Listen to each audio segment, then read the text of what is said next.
अस्सलामुअलैकुम एवरीवन। तो मैं आज अथाना बना रही थी। उसके लिए मैंने राजापुरी केरी ले ली थी। उसको अच्छे से छील के मैंने इसको कद्दूकस कर लिया था, मीन्स छूंदा बना लिया था। उसको धोना नहीं है, केरी को 12 मंथ के लिए स्टोरेज करना है, तो वो हिसाब से इसको छील के इसको छूंदा करना है।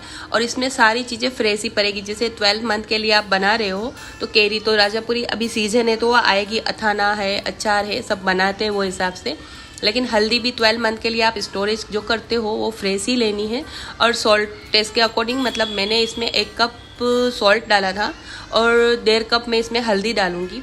इसमें 1.5 कप ही सॉल्ट जाएगा, लेकिन लहसुन जब मैं पीसूंगी उसके साथ में 1/2 कप सॉल्ट डालूंगी। वो सॉल्ट आप एडजस्ट कर सकते हो। अगर आप फर्स्ट टाइम बना रहे हो तो चेक कर सकते हो जब आप मैरिनेट मसाला करोगे तब उसको टेस्ट करके। फिर हल्दी आप इसमें 1 कप भी डाल सकते हो, लेकिन मैं 1.5 कप डालती हूँ।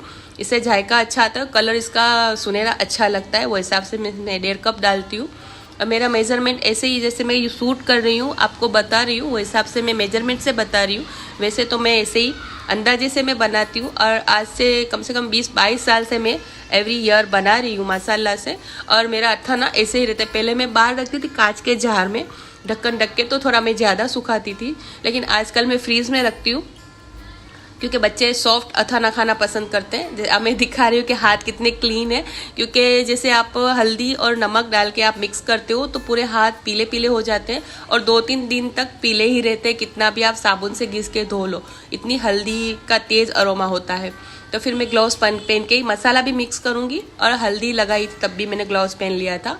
और ग्लव्स को फिर मैं डिस्कार्ड कर देती हूँ, सेकंड टाइम में धो के यूज़ नहीं करती और करना भी नहीं चाहिए। और फिर मैंने बीच में स्पेस कर लिया और लहसुन नमक का पेस्ट कर लिया। आप अगर फर्स्ट टाइम बना रहे हो या कभी कभार बना रहे हो तो ध्यान रखना है कि इसमें सॉल्ट ज़्यादा ना जाए, क्योंकि इसका सॉल्ट टेस्ट ज़्यादा नमकीन होगा तो मज़ा नहीं आएगी खाने में। इसमें 2 चीज़ें की ध्यान रखनी है, तीखा ज़्यादा ना हो जाए और बहुत कम तीखा होगा तो भी मज़ा नहीं आएगी। और सॉल्ट टेस्ट के अकॉर्डिंग तो सारा मसाला डालने के बाद आप चेक कर सकते हो। और लहसुन भी मैंने आधा किलो जितना लहसुन लिया था और उसका पेस्ट कर लिया था। आप थोड़ा 750 ग्राम जितना डालना चाहो, 250 ग्राम डालना चाहो, वो आपके यहाँ जितना अरोमा लहसुन का पसंद करते हो वो हिसाब से आप पेस्ट बना सकते हो। इसमें ज़रूरत नहीं है कि इतना ही डालना है। उसके बाद में इसमें खड़े गरम मसाले डालूंगी और राई मेथी के खुरिये डालूंगी। जैसे इस तरह से राई मेथी के खुरिये में लेके आई थी, वो भी मैं फ्रेश ही लेके आई थी जो सीजन का है। और धानी लेके आई थी, वो भी फ्रेश की लेके आई थी जो सीजन में आती है फ्रेश। तो उससे क्या होता है, 12 मंथ के लिए स्टोरेज करते हैं तो चीज़ अच्छी बनती है। और एवरी ईयर मतलब बनाते हो तो फ्रेश चीज़ों से ही बनाना चाहिए।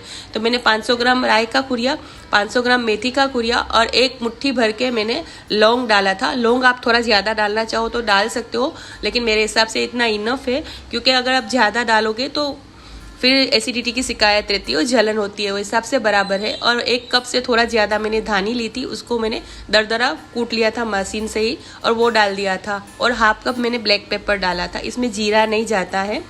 और फिर दालचीनी डाली थी, वो भी 1/2 कप ली थी। इसके बड़े और छोटे टुकड़े करके मैंने इसमें ऐड कर लिया था। और मिर्ची पाउडर मैं डालूंगी इसमें 2.5 कप।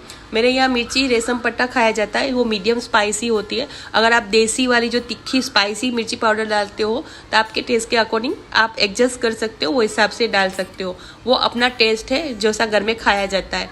और ये जो अथाना है मेरे नेटिव प्लेस जैसे धोराजी है, उधर आपको 12 मंथ तक आपको मिलेगा। मतलब वहाँ पे घर लेडीज़ बेचती हैं, बना के स्टोरेज करके रखती हैं और बेचती है, तो उधर मिलता है। पहले हमारे यहाँ भी रेडीमेड ही खाया जाता था। और जब से मैं बनाने लगी हूँ मेरे हस्बैंड को रेडीमेड वाला पसंद नहीं आता। लेकिन आप रेडीमेड खाना चाहो तो आप, अगर आपको खाना है, अगर आप बना नहीं सकते, आपके पास टाइम नहीं है, तो आप मुझे इंस्टाग्राम पर कमेंट कर सकते हो, इंस्टाग्राम पर डीएम कर सकते हो।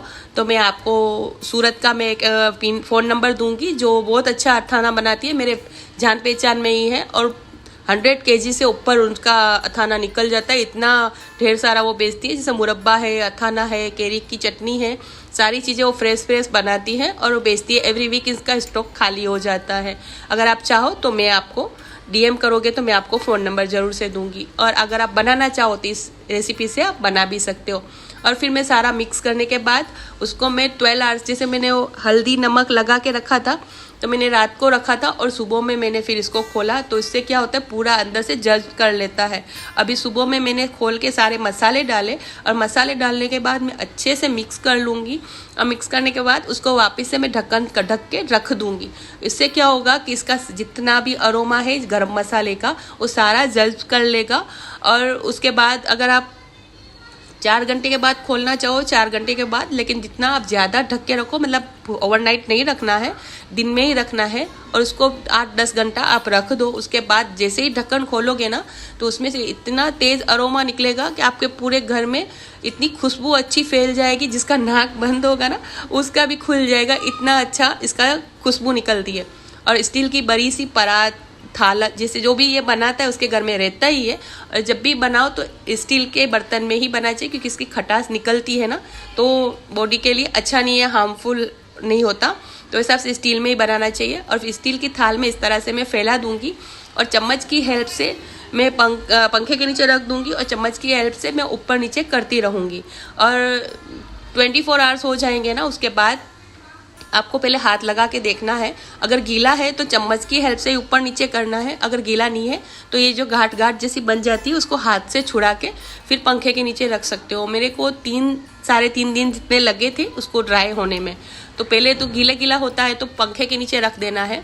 अगर रात को अगर आप पंखे के नीचे रखते हो तो इसके ऊपर कुछ भी दुपट्टा है, मलमल का कपड़ा है, उसको ढक देना है और फिर पंखे के नीचे रखना है। रात को खुला नहीं रखना है और दिन में पंखा चालू ही रखना है जहाँ पे आप सुखा रहे हो और इसको घुमाते रहना है और वो हिसाब से अच्छा ही बन जाएगा। मतलब घुमाते रहना है, मतलब ऊपर से सूख जाएगा, नीचे से गीला होगा, इसलिए एवरी 2 आवर्स के बाद आपको घुमाना है। इस तरह से सूख गया था और खोल लिया था मैंने सारी गांठें, तो आपको खिला खिला दिखेगा। अब जब मैं भर रही हूँ ना पाउच में तो मैंने नज़दीक से शॉट लिया है कि आपको आइडिया रहे कि कितना ड्राई करना है।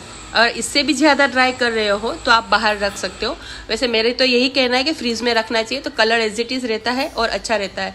इस तरह से मैं छोटी कांच की जार रखती हूँ, इसमें मैं भर लेती हूँ ऑयल डाल के और ये फ्रीज में रह जाती है। और सुबह में जैसे ही उठते हैं ना बाहर निकाल देते हैं, रूम टेम्परेचर पे आ जाती है। तो आप ये अथाना चाय के साथ इंजॉय कर सकते हो। और दूसरा कि अगर आप जर्दा बना रहे हो, मलीदा बना रहे हो तो उसके साथ भी ये बहुत टेस्टी लगता है।